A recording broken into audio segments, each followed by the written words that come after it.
La Wallonie, une terre riche d'un patrimoine varié et de grande qualité.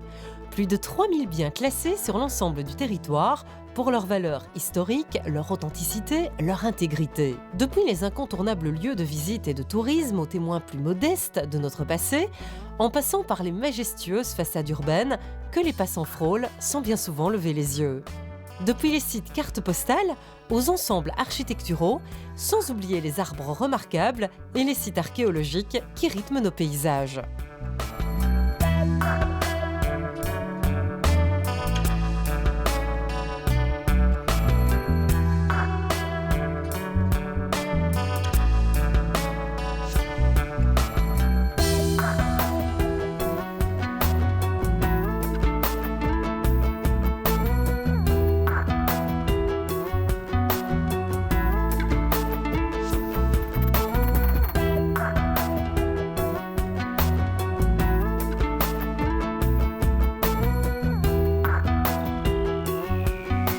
La direction de la protection au sein du département du patrimoine du SPW s'attache à préserver tout ce patrimoine qui mérite attention et respect. Son action s'articule principalement autour de 3 axes: la protection, les travaux et événements en site exceptionnel et la déductibilité fiscale.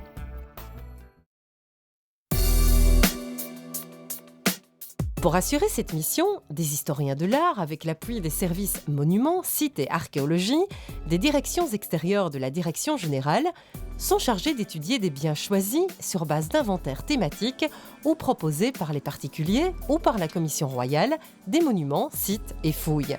Ils définissent, en regard de tous les biens comparables en Wallonie, leur valeur, leur intégrité, leur authenticité, et proposent in fine au ministre compétent le classement ou, en cas de menace imminente, l'inscription sur la liste de sauvegarde.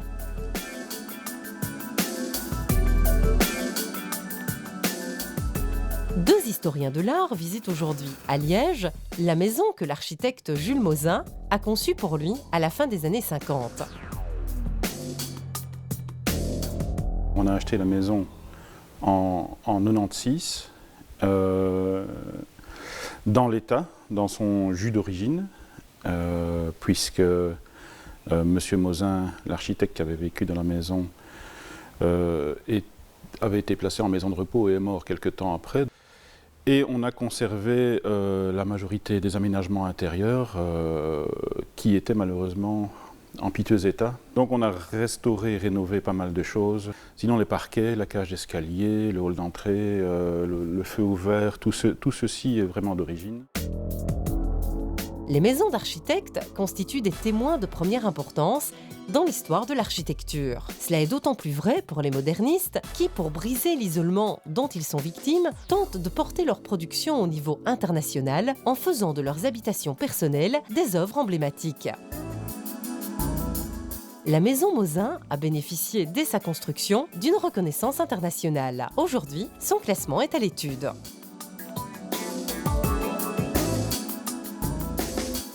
Le village de Mortehan, situé le long de la Semois, conserve quant à lui une architecture intéressante par ses maisons à auvent, considérées comme la version archaïque des fermes ardennaises classiques, longues, larges et basses.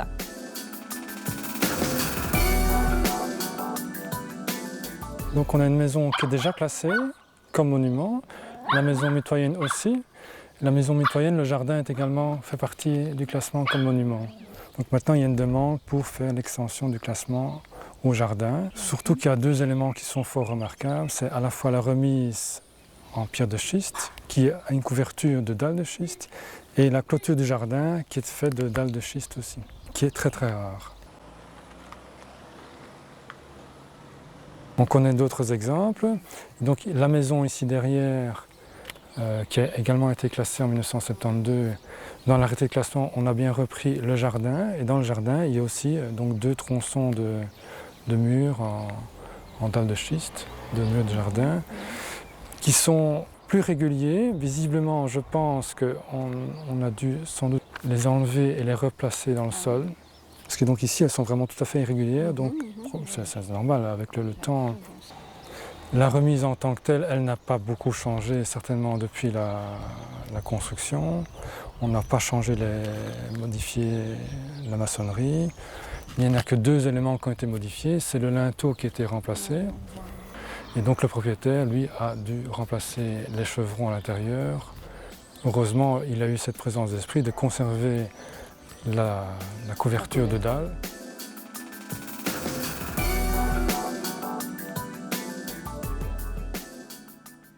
Le 7 août 1931, le roi Albert Ier signe la première loi organisant la conservation des monuments et des sites. Cette loi définit la notion de classement telle que nous la connaissons encore aujourd'hui. Ironie du sort, un des premiers arrêtés signés par le roi chevalier fut celui protégeant les rochers de Marche-les-Dames. Actuellement, un certain nombre d'arrêtés de classement doivent faire l'objet d'une requalification, c'est-à-dire qu'il faut repréciser l'objet exact du classement, le contexte ayant évolué avec le temps. C'est le cas par exemple de certains jardins comme Belleuil, propriété des princes de Ligne. C'est pourquoi une architecte des jardins et du paysage a rejoint la direction. Pour ce faire, les archives et les sources sont confrontées au terrain. Il faut consulter les traités d'histoire des jardins, analyser les plans d'époque, les gravures, les cadastres, mais aussi les renouvellements de bail, les règlements de succession.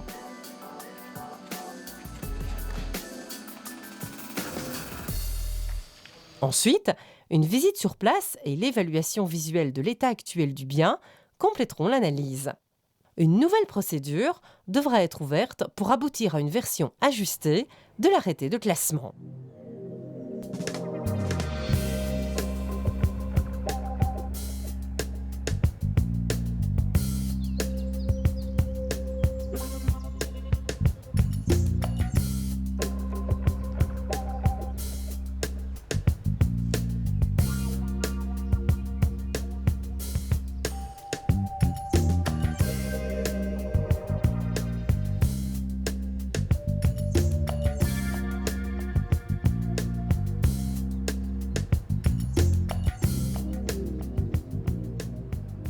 La direction s'est aussi dotée d'outils informatiques cartographiques qui permettent la visualisation de l'évolution des sites dans le temps, élément indispensable aux études préparatoires des classements ou à leur requalification.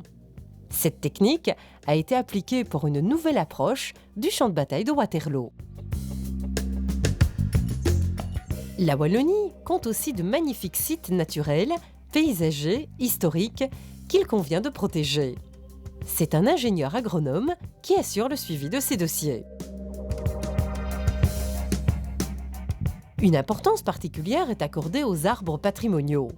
Ceux liés à des croyances populaires ou des pratiques religieuses, les arbres de justice ou à clous, les arbres présentant un intérêt dendrologique particulier en raison de leur exceptionnelle longévité ou de leur dimension extraordinaire.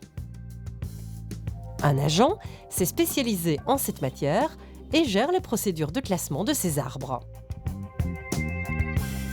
On a eu les pires craintes par rapport à l'état de cet arbre, qui n'est plus soutenu que par quelques contreforts.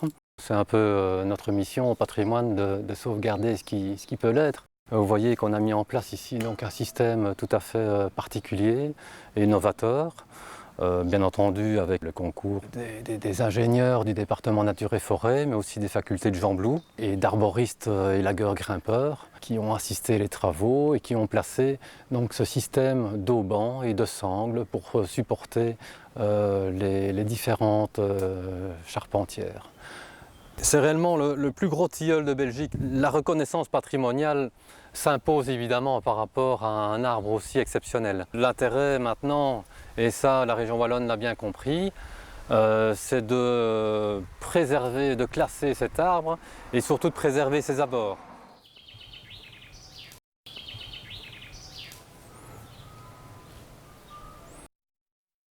Pour concrétiser toutes ces études et recherches scientifiques, des collaborateurs administratifs assurent tout le suivi de la procédure, tels que, entre autres, la recherche des propriétaires, les courriers aux différentes instances, l'archivage, l'informatisation et la mise à jour des informations. Ainsi, une banque de données des biens classés est accessible sur Internet, permettant à tout un chacun de connaître le patrimoine de sa commune ou de son lieu de séjour. Il est possible aussi de lire l'arrêté de classement, visualiser une carte de situation. La grande nouveauté au sein de l'IPIC, c'est qu'il est informatisé. Et donc, désormais, tout se fait, non seulement la prise de notes se fait via informatique sur le terrain, donc les agents partent avec une carte, peuvent pointer sur la carte le bien et à partir de là vont remplir directement la fiche descriptive sur place. Tout ça est donc informatisé et donc a comme objectif d'être mis sur le net le plus rapidement possible pour que les communes et tous citoyens puissent y avoir accès et donc connaissent et puissent être sensibilisés au patrimoine de sa commune et de sa région. Donc ça c'est vraiment la toute grande nouveauté, c'est l'informatisation de l'ensemble des données. Alors l'inventaire a plusieurs objectifs, c'est tout d'abord un outil de connaissance et donc quelque part c'est la connaissance des biens patrimoniaux au niveau local, donc dans commune par commune. C'est également, puisque c'est connu, pouvoir le protéger. Alors le protéger soit parce qu'il est inscrit à l'inventaire, soit parce qu'il peut même être classé dans certains cas. Et donc aussi, par là même, sensibiliser le public.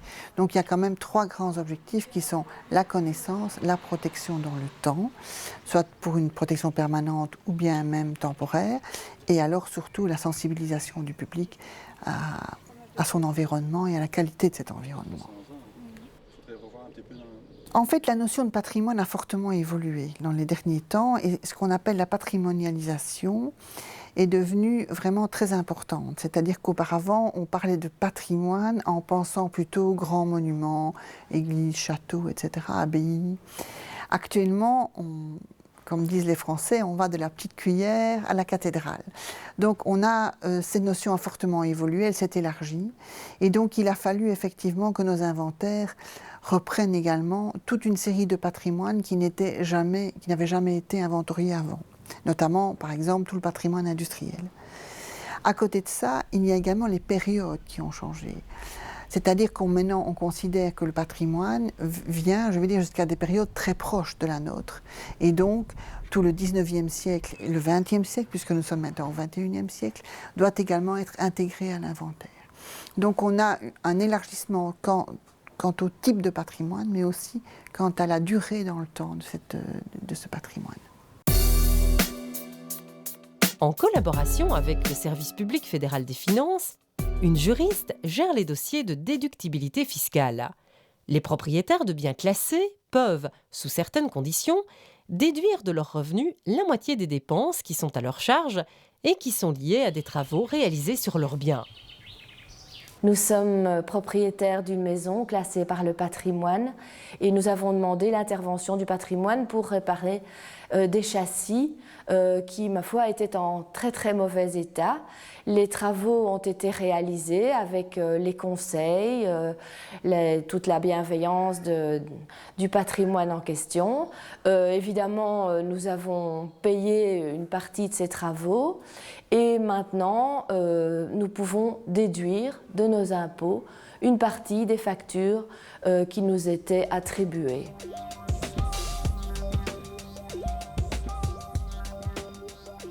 S'il est une direction dont les attributions sont variées, c'est bien celle de la protection. Une vingtaine d'agents, de formations très différentes, motivés par une matière passionnante, veillent à la protection indispensable de notre patrimoine immobilier, héritage commun qui peut être de nature très diverse. Grottes préhistoriques, maisons bourgeoises, châteaux, églises, bâtiments industriels, fontaines, lavoirs, sites naturels, jardins ou parcs. Leur travail est fondamental pour léguer aux générations futures des biens préservés, témoignant de la richesse de notre culture, de notre histoire et de notre quotidien.